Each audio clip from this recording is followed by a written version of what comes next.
اعوذ باللہ من الشیطان الرجیم بسم اللہ الرحمن الرحیم سورہ حامیم السجدہ. یہ قرآن مجید کی 41ویں صورت ہے اور نزول کے اعتبار سے 61ویں صورت. مکی صورت ہے اور اس کے جو مخاطبین ہیں ویسے تو عام احکامات ہیں اس کے، لیکن اس کے جو اولین مخاطب ہیں وہ قریش کفار مکہ. آیات اس کی 54 اور 6 رکوع، اور اس کو سورہ حامیم سجدہ بھی کہہ دیتے ہیں، اور سورہ الف لام میم سجدہ سے امتیاز کے لیے نا، تاکہ دونوں میں فرق ہو جائے. اور سورہ فصلت بھی اس کو کہا جاتا ہے. جس وقت نبی اکرم صلی اللہ علیہ وسلم کی دعوت کا آغاز ہوا، آپ صلی اللہ علیہ وسلم نے نبوت کا اعلان فرمایا. ابتدا میں تو جو مخالفین تھے وہ زیادہ تر جو کام لیتے تھے وہ کس چیز سے لیتے تھے؟ ڈرانے دھمکانے سے. پھر انہوں نے سوچا کہ ہم بجائے اس کے ہم ایسا کرتے ہیں کہ کوئی ترغیب دے کر، کوئی لالچ وغیرہ دے کر اس طرح کے کوئی مطالبات کرتے ہیں آپ صلی اللہ علیہ وسلم سے کہ وہ کسی طرح اس دعوت سے کیا ہو جائے، پیچھے آ جائے. تو انہوں نے پھر عتبہ بن ربیعہ، ایک سردار تھے، انہوں نے عتبہ بن ربیعہ کو اپنا نمائندہ بنا کر آپ صلی اللہ علیہ وسلم کے پاس بھیجا. تو ان کی ایک طویل گفتگو ہوئی آپ صلی اللہ علیہ وسلم سے نا، یعنی انہوں نے جو بھی قوم کے تحفظات تھے وہ سارے انہوں نے بیان کیے کہ لوگوں کو ان کے آباء و اجداد کے دین سے ہٹا دیا، گھر گھر میں لڑائیاں ڈال دی، اور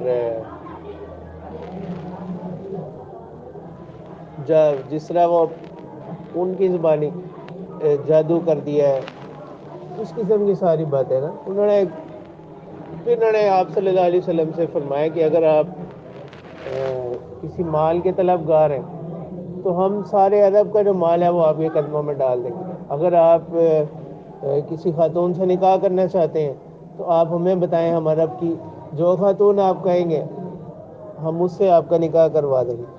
اور اگر معاذ اللہ کوئی اور مسئلہ ہے، کوئی آپ کو کوئی جنون لاحق ہو گیا ہے جس کی بنا پر آپ سے ایسی باتیں سرزد ہو رہی ہیں، کوئی اثرات ہیں آپ کے اوپر، تو ہم آپ کا کیا کرتے ہیں، علاج کروا دیتے ہیں. تو جب ان کی بات ساری مکمل ہوئی تو پھر اللہ کے رسول صلی اللہ علیہ وسلم نے فرمایا کہ اب آپ کی بات مکمل ہو چکی، تو اب آپ میری بات سنیں. تو اس وقت پھر اس سورہ کی آیات، ابتدائی آیات جو ہیں وہ آپ صلی اللہ علیہ وسلم نے ان کی تلاوت شروع کی. اور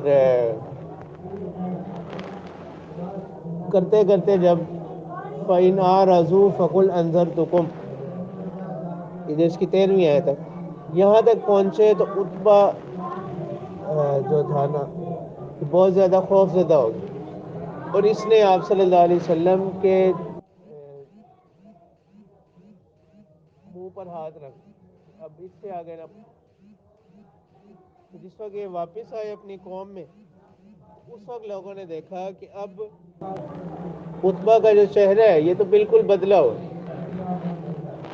یعنی جس حالت میں گیا تھا وہ حالت اب نہیں ہے. پھر عتبہ نے آ کر اپنی قوم سے بتلایا کہ میں نے ایک ایسا کلام سنا ہے، کیونکہ یہ لوگ اہل زبان تو تھے. انہوں نے کہا کہ میں نے کاہنوں کی باتیں بھی سنی ہوئی ہیں، تو میں نے ایک ایسا کلام سنا ہے کہ نہ تو یہ کوئی کاہنوں کے جیسا کلام ہے اور نہ ہی یہ جادوگروں والا کلام ہے. تو تم ایسا کرو کہ ان کو ان کے حال پر چھوڑ دو. تو جب ان کی دعوت عرب سے باہر جائے گی تو لوگ خود ان کا مقابلہ کریں گے، اور اگر یہ مغلوب ہو گئے تو پھر بھی تمہارا مسئلہ حل ہو جائے گا، اور اگر ان کو غلبہ حاصل ہو گیا تو ان کی عزت کیا ہوگی، تمہاری بھی عزت ہوگی. تو یہ اس صورت کی جو ابتدائی آیات یہ ان کا پس منظر ہے. تو اللہ تعالیٰ فرما رہے حامیم یہ حروف مقطعات میں سے ہے. تنزیل من الرحمن الرحیم یہ نازل شدہ ہے، یہ جو کتاب ہے کیا ہے اتاری گئی ہے من الرحمن الرحیم انتہائی مہربان ٹھیک ہے رحم کرنے والے کی طرف سے. کتاب فصلت آیاتہ قرآنا عربیا لقوم یعلمون یہ ایسی کتاب ہے کہ اس کی ایک صفت تو یہ ہے کہ اس کی آیات جدا جدا ہے. ایک بات یعنی اس کی آیات محکم ہے. محکم ہونے کا مطلب یہ ہے کہ اس کے جو مضامین ہیں وہ انتہائی واضح ہیں، ان میں کسی قسم کا کوئی ابہام نہیں. ویسے اللہ تعالیٰ فرماتے ہیں وَلَقَدْ يَسَّرْنَا الْقُرْآنَ لِلذِّكْرِ فَهَلْ مِن مُدَّكِرٍ کہ جو بھی نصیحت حاصل کرنا چاہے ہم نے اس کے لیے قرآن کو کیا بنایا آسان بنایا. قرآنًا عربيًّا لقوم يعلمون عربی زبان میں قرآن یہ اس کی صفت ہے. ایک لقوم یعلمون ایسے لوگوں کے لیے یعلمون جو نصیحت حاصل کرنا چاہیں. تو یہاں یعلمون سے معنی یعنی جو عقل رکھتے ہوں جو شعور رکھتے ہیں اس معنی میں. اور ایک صفت قرآن کی بشیرا و نذیرا یہ جو قرآن ہے یہ کیا ہے خوشخبری دینے والا ہے نیکوکاروں کو ونذیرا اور ڈرانے والا ہے گنہگاروں کو. فأعرض اکثرهم فهم لا يسمعون ان میں سے اکثر لوگوں نے کیا کیا اعراض کیا بس وہ نہیں سنتے. یعنی سوال یہ آتا ہے نا وہ تو سنتے ہیں پھر قرآن مجید میں کیوں کہا جا رہا ہے لا يسمعون وہ نہیں سنتے. یہاں ایسا سننا جو ان کو کیا کرے فائدہ پہنچے اس کی نفی ہے. وقالوا قلوبنا فی اکنۃ مما تدعونا الیہ تو اب یہاں سے کفار کے تین قول بیان کیے جا رہے ہیں کہ جو وہ اس دعوت کو سننے کے بعد جو وہ رد عمل دیتے تھے. ایک تو اللہ تعالیٰ فرما رہے ہیں وقالوا قلوبنا فی اکنۃ انہوں نے کہا کہ ہمارے دل پردوں میں کس چیز سے مما تدعون الیہ ان باتوں سے اس چیز سے جس کی طرف آپ ہمیں کیا کر رہے ہیں بلا رہے ہیں دعوت دے رہے ہیں. وفی آذاننا وقر اور دوسری بات انہوں نے کہی کہ ہمارے کانوں میں کیا ہے بوجھ ہے. ہمارے کانوں میں کیا ہے وقرن بوجھ یعنی اس بوجھ وہ بوجھ رکاوٹ ہے آپ کی بات کو سننے سے. یعنی یہ ساری ان کی جو باتیں یہ کنایہ کس سے بیزاری سے. تو پیچھے کہا گیا نا فأعرض اکثرهم یہ اسی کی تعبیر ہے.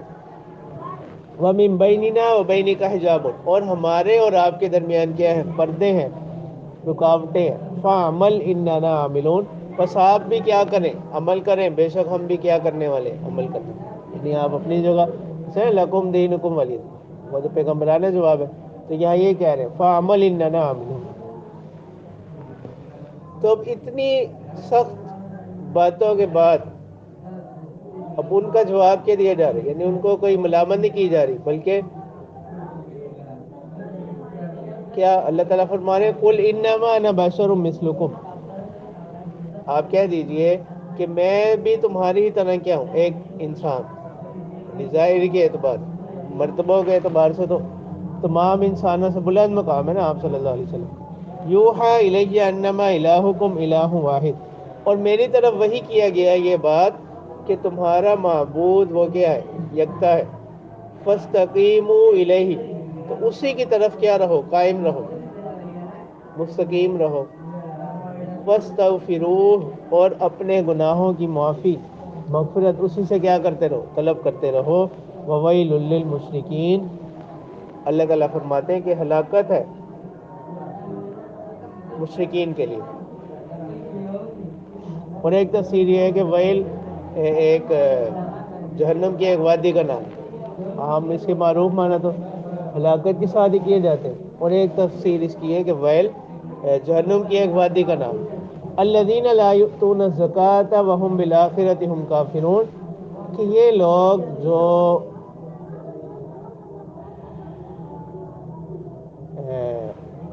مشرکین کون لوگ ہیں الذین لا یؤتون الزکاة جو زکوٰۃ نہیں دیتے وهم بالآخرة هم کافرون اور اس کے ساتھ ساتھ وہ آخرت کے بھی کیا ہیں منکر ہیں. اب یہاں ایک سوال تو یہ پہلا سوال تو یہ ہوتا ہے کہ یہاں پر مشرکین کے ذکر کے ساتھ ان کی جو قباحتیں بیان کی گئی ہیں، اس میں ایک یہ کہ وہ زکوٰۃ نہیں دیتے۔ اب حالانکہ یہ صورت مکی ہے اور زکوٰۃ کا جو حکم ہے وہ مدینہ منورہ میں نازل ہوا۔ اس کا ایک جواب تو یہ ہے کہ زکوٰۃ کی فرضیت جو ہے وہ مکہ میں ہی آ گئی، نازل ہو گئی۔ البتہ اس کی جو باقی تفصیلات ہیں، اس کی مقدار ہے، نصاب ہے، یہ چیزیں مدینہ منورہ میں نازل ہوئی۔ پھر ایک سوال یہاں پر یہ پیدا ہوتا ہے کہ یہاں تو کس کا ذکر کیا جا رہا ہے؟ مشرکین کا، اور زکوٰۃ ہے، نماز ہے، روزہ ہے، یہ تو فروعات۔ تو جو لوگ کافر ہیں ان سے تو پہلے کس کا مطالبہ کیا جاتا ہے؟ ایمان کا۔ اعمال تو پھر ثانوی چیز ہے۔ تو یہاں مشرکین کی مذمت میں کس چیز کو بیان کیا جا رہا ہے؟ اعمال کو۔ تو اب یہاں سے پھر ایک سوال یہ پیدا ہوتا ہے کہ کیا کفار فروعات کے مکلف ہیں؟ نہیں۔ پہلے اصول ہے نا توحید، عقائد جو ہے، اور یہ چیزیں تو فروعات کے درجے کی ہیں۔ اب یہاں سے پھر ایک بحث یہ پیدا ہوئی، سوال یہ پیدا ہوتا ہے کہ کیا کفار فروعات کے مکلف ہیں؟ نہیں۔ تو جن فقہا کے ہاں کفار فروعات کے مکلف ہیں، ان کے ہاں تو ظاہر کوئی اشکال نہیں پیدا ہوتا، لیکن اکثر فقہا کی رائے یہ کہ کفار فروعات کے مکلف نہیں ہیں۔ یعنی وہ سب سے پہلے جس چیز کے مکلف، جس چیز کے پابند ہیں، وہ کیا ہے؟ اسلام قبول کرنا۔ پھر یہ چیزیں اس کے بعد اکثر فقہا کی رائے ہے۔ تو اب ان کے اس رائے کی بنیاد پر پھر اس آیت پر کیا آتا ہے؟ اشکال ہوتا ہے۔ اس کا جواب وہ دیتے ہیں کہ اصل میں تو یہی ہے کہ کفار فروعات کے مکلف نہیں ہے۔ تو یہاں پر جو ترک زکوٰۃ کو خاص طور پر ذکر کیا گیا، یہ کس کی بنا پر ہے؟ ترک زکوٰۃ کفر کی بنا پر ہے۔ ترک زکوٰۃ کس بنا پر ہے؟ تو گویا ترک زکوٰۃ علامت بنی کس کی؟ کفر کی۔ ترک زکوٰۃ علامت بنی کفر کی، اس وجہ سے اس کو اہتمام کے ساتھ کیا گیا، ذکر کیا گیا۔ پھر تیسرا سوال یہاں پیدا ہوتا ہے، عبادات میں جو اہم عبادت ہے وہ تو نماز کی ہے، پھر زکوٰۃ کی تخصیص کی کیا وجہ؟ اس کا جواب یہ ہے کہ زکوٰۃ کی جو یہاں تخصیص کی گئی، خاص طور پر جو یہاں زکوٰۃ کو بیان کیا گیا، وہ یہ ہے کہ جو مشرکین تھے یہ مالدار لوگ، اور یہ عام طور پر ضرورت مندوں کی مدد بھی کرتے رہتے تھے، لیکن جو لوگ اسلام قبول کر لیتے، کمزور مسلمان، ان سے یہ اپنا ہاتھ کیا کر لیتے تھے؟ کھینچ لیتے تھے۔ اس چیز کی طرف ملامت کرنے کے لیے بھی یہاں خاص طور پر پھر کس کا ذکر کیا گیا؟ زکوٰۃ۔ ان الذین آمنوا وعملوا الصالحات لهم اجر غیر ممنون، بے شک وہ لوگ جو ایمان لائے، وعملوا الصالحات، اور نیک اعمال کیے، لهم اجر غیر ممنون، ان کے لیے اجر ہے بغیر انقطاع کے، غیر ممنون یعنی لا محدود اجر، غیر مقطوع اجر۔ قل أئنكم لتكفرون بالذي خلق الأرض في يومين وتجعلون له اندادا ذلك رب العالمین، کہہ دیجئے کہ کیا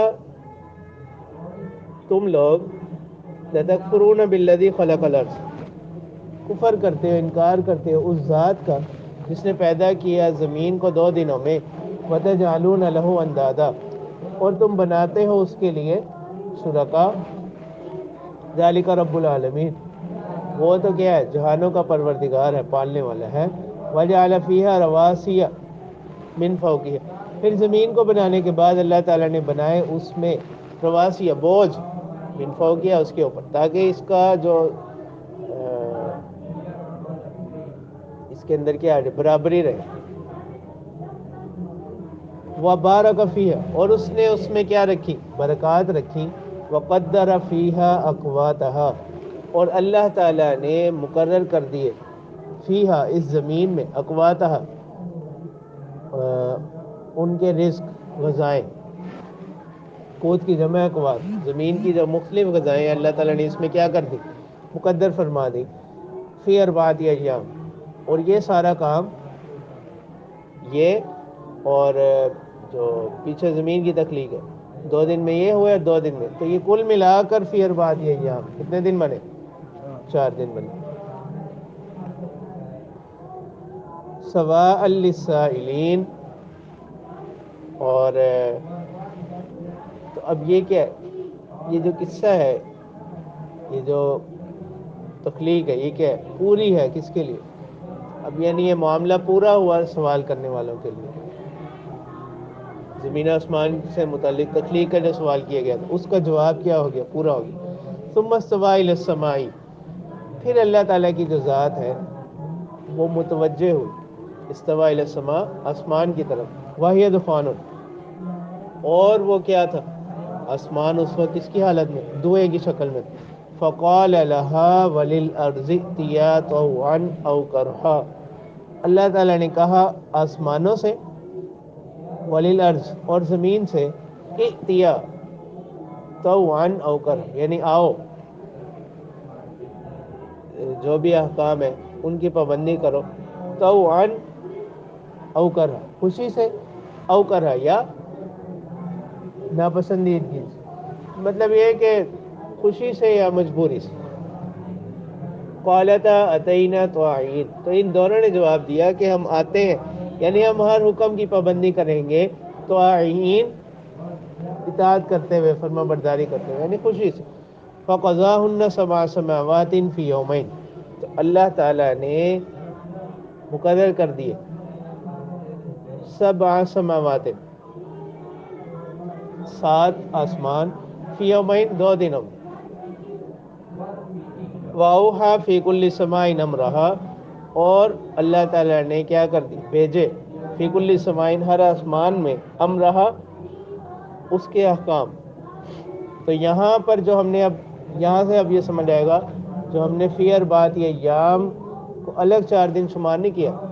2 دن زمین کی تخلیق کے اور 2 دن ان چیزوں کے.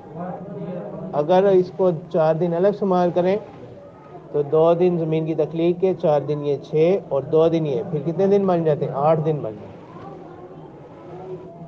تو یہ پھر قرآن کی ان آیات کے خلاف ہو جائے گا جن میں زمین آسمان کی تخلیق کتنے دن ہمیں آتی؟ 6 ایام. وَزَيَّنَّا السَّمَاءَ الدُّنْيَا بِمَصَابِيحَ وَحِفْظًا. اور ہم نے زینت بخشی دنیا کے آسمان کو، جو آسمان ہمارے قریب، بِمَصَابِيحَ کس کے ساتھ؟ چراغوں کے ساتھ. وَحِفْظًا اور حفاظت کے ساتھ. جیسے سورہ صافات میں بھی گزرا نا کہ جو شیاطین جنات وغیرہ آسمانی خبریں چرانے کے لیے جاتے، ان کی حفاظت، ان خبروں کی حفاظت کے لیے پھر ہم نے سامان کیے. اس کا ذکر ذالک تقدیر العزیز العلیم. یہ کیا ہے؟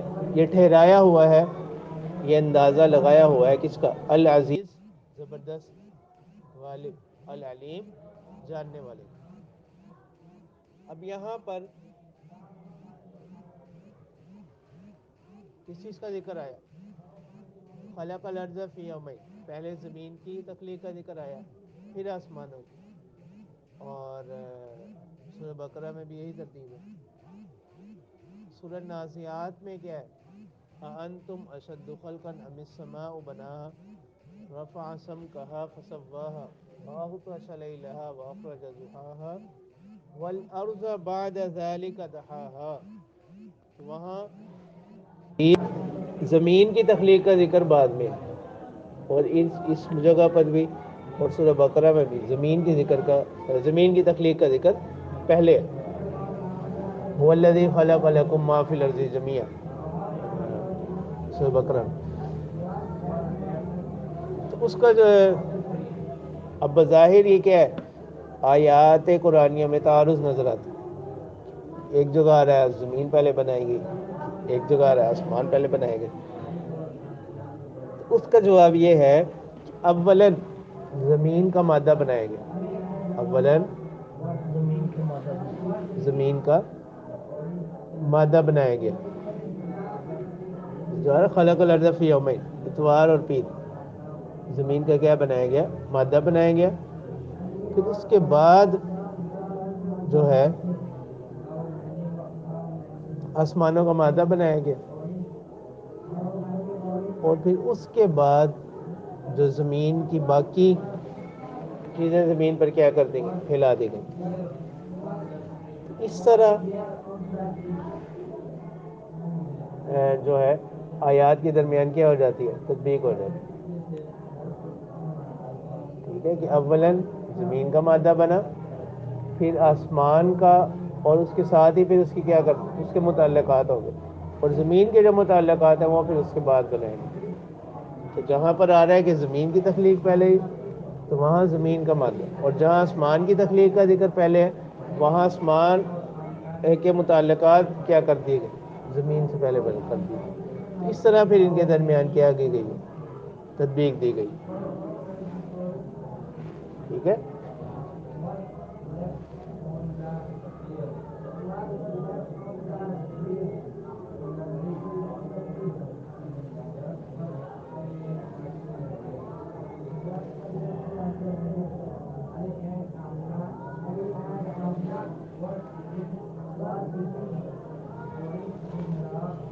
ایک بات تو یہ ہوگی. دوسرا یہاں پر ایک یہ جو آ رہا ہے وقدر فیہا اقواتہا، کہ اللہ تعالیٰ نے زمین میں اس کی غذائیں کیا کر دی، مقدر فرما دی. تو اسی سے پھر مفسرین فرماتے ہیں کہ ہر غذا، ہر خطے کے اندر مختلف غذائیں رکھی، یعنی اس کی آب و ہوا کے اعتبار سے، لوگوں کے اعتبار سے ہر علاقے میں مختلف کیا رکھی گئی، غذائیں رکھی گئیں.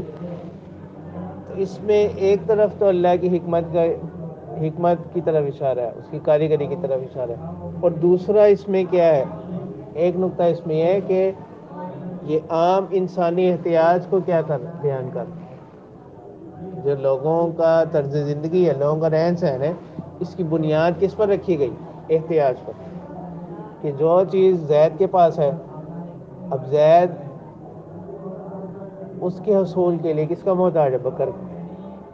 ٹھیک ہے. اور جو زید کے پاس ہے بکر اس کا محتاج ہے، جو بکر کے پاس ہے زید اس کا محتاج ہے. جیسے قرآن میں بھی اللہ تعالیٰ فرماتے ہیں نحن قسمنا بینہم معیشتہم فی الحیات الدنیا ورفعنا بعضهم فوق بعض درجات لیتخذ بعضهم بعضا سخریا، کہ بعض کے ذریعے سے اپنی ضرورتوں کو کیا کر لیں، پورا کر لیں.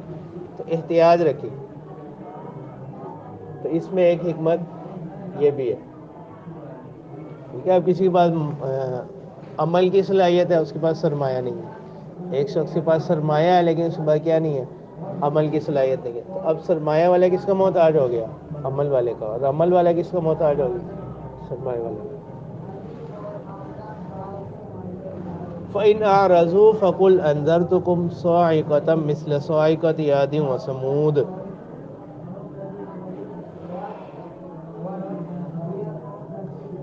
اگر وہ اعراض کرے تو کہہ دیجئے کہ میں ڈرانے والا ہوں تم کو، صاعقۃ مثل صاعقۃ عاد و ثمود، ایک سخت عذاب سے جیسا عذاب کس پر آیا، عاد و ثمود، قوم عاد پر اور قوم ثمود.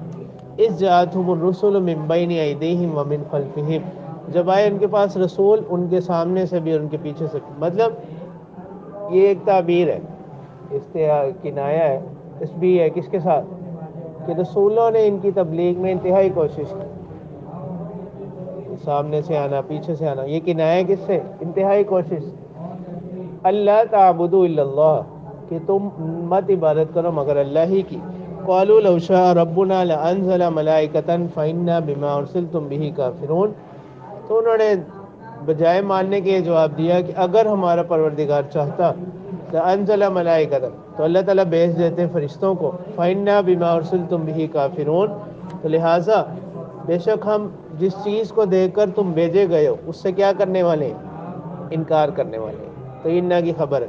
فاما عاد فاستکبروا فی الارض، اور قوم عاد انہوں نے زمین میں کیا کیا، تکبر کیا، بغیر الحق، ناحق. حالانکہ تکبر جیسے حدیث قدسی میں بھی آتا ہے نا، الکبریاء ردائی، کہ جو بڑائی ہے وہ کیا، میری چادر. اللہ تعالیٰ فرماتے ہیں وَقَالُوا مَنْ أَشَدُّ مِنَّا قُوَّةً، انہوں نے تکبر کیا اور انہوں نے کہنا شروع کر دیا کہ ہم سے بڑھ کر کون ہے قوت کے اعتبار سے. أَوَلَمْ يَرَوْا أَنَّ اللَّهَ الَّذِي خَلَقَهُمْ هُوَ أَشَدُّ مِنْهُمْ قُوَّةً، اللہ تعالیٰ فرماتے ہیں کہ کیا ان لوگوں نے نہیں دیکھا کہ اللہ تعالیٰ اسی نے ان کو پیدا کیا، ہوا اشد منہم قوہ، وہ ان سے بڑھ کر ہے قوت میں، وَقَانُوا بِآيَاتِنَا يَجْحَدُونَ، اور وہ ہماری آیات کا کیا کرنے والے تھے، انکار کرنے والے تھے۔ فَأَرْسَلْنَا عَلَيْهِمْ رِيحًا صَرْصَرًا فِي أَيَّامٍ نَحِسَاتٍ لِنُذِيقَهُمْ عَذَابَ الْخِزْيِ فِي الْحَيَاةِ الدُّنْيَا، ہم نے ان پر بھیجی ایک تیز ہوا نحوست والے دنوں میں، لِنُذِيقَهُمْ عَذَابَ الْخِزْيِ، تاکہ ہم ان کو چکھائیں رسوائی کا عذاب دنیا کی زندگی میں، یہ تو دنیا میں ان کا انجام ہوا، وَلَعَذَابُ الْآخِرَةِ أَخْزَىٰ وَهُمْ لَا يُنصَرُونَ، اور آخرت کا جو عذاب ہے وہ اس سے بھی زیادہ رسوا ہے، رسوا کرنے والا ہے، وَهُمْ لَا يُنصَرُونَ، اور وہاں پر وہ کیا کیے جائیں گے، مدد بھی نہیں کیے جائیں گے۔ اور قوم سمود، وَأَمَّا ثَمُودُ فَهَدَيْنَاهُمْ، ان کو ہم نے کیا کی تھی، ہدایت عطا کی، لیکن فَاسْتَحَبُّوا الْعَمَىٰ عَلَى الْهُدَىٰ، انہوں نے پسند کیا کس کو، گمراہی کو، کس پر، ہدایت پر، یعنی انہوں نے گمراہی کو ہدایت پر ترجیح دی۔ فَأَخَذَتْهُمْ صَاعِقَةُ الْعَذَابِ الْهُونِ، ان کو آ پکڑا ایک دردناک عذاب کی آفت نے، بِمَا كَانُوا يَكْسِبُونَ، اور یہ بھی کوئی ناحق ایسا نہیں ہوا ان پر، بلکہ بِمَا كَانُوا يَكْسِبُونَ، ان اعمال کی وجہ سے، ان اعمال کے سبب سے جو وہ کیا کرتے تھے۔ وَنَجَّيْنَا الَّذِينَ آمَنُوا وَكَانُوا يَتَّقُونَ، اور ہم نے نجات دی ان لوگوں کو جو ایمان لائے، وَكَانُوا يَتَّقُونَ، اور وہ ہم سے کیا کرتے تھے، ڈرا کرتے تھے۔ تو اب یہاں پر یہ جو ایک لفظ آ رہا ہے قوم عاد کے حق میں، فی ایام نحسات، تو ویسے تو اسلام کی تعلیمات یہی ہے کہ کسی بھی دن کے بارے میں یہ عقیدہ رکھنا کہ فلاں دن بہتر ہے اور فلاں دن منحوس ہے، یہ درست نہیں ہے، یہ عقیدہ رکھنا درست نہیں ہے۔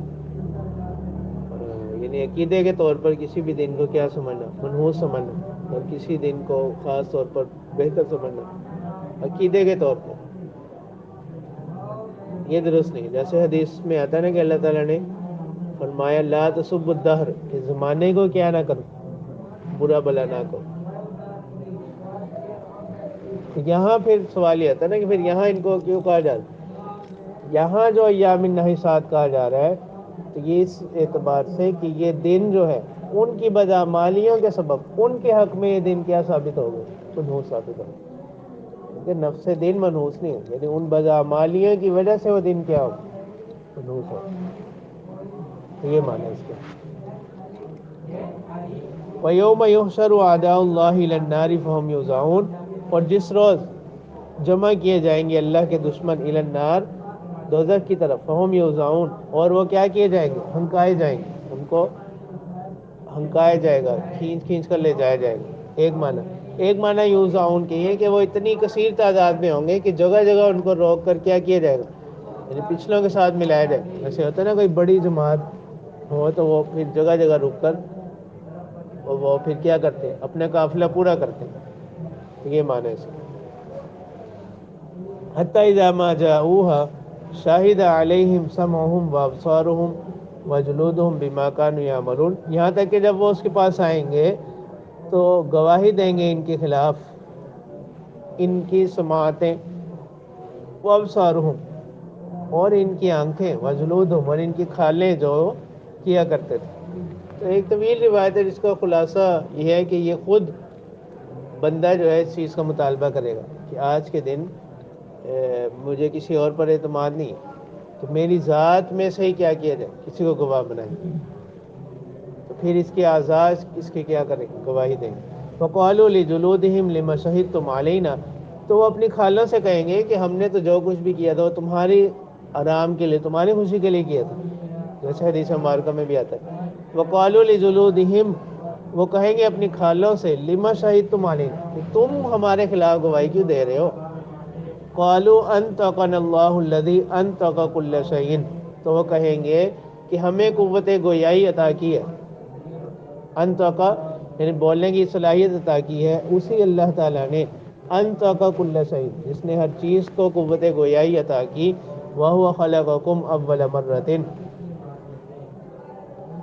اور وہی ذات ہے جس نے تم کو پیدا کیا پہلی مرتبہ، وَإِلَيْهِ تُرْجَعُونَ، اور اسی کی طرف تم کیا کیے جاؤ گے، لوٹائے جاؤ گے.